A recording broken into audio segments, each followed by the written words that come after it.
Doctor Virendra Mane साहेब, आपणासाठी अत्यंत महत्त्वाची बातमी आहे। माझ्या आर्थिक अडीअडचणीच्या काळात आपली फार मदत मला राहिली आहे।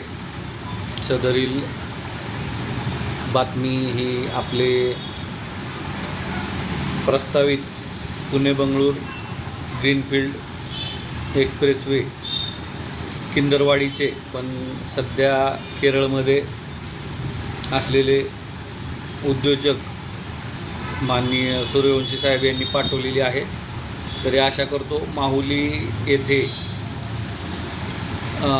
सातारा जिल्हा संपल्यानंतर सांगली जिल्हा सुरू झाल्यावरती शक्तिपीठच्या पार्श्वभूमीवरती इंटरचेंज होणार आहे। त्यासाठी शेकडो एकर जमीन अधिग्रहित केली जाणार आहे, हे महत्त्वाचं आहे।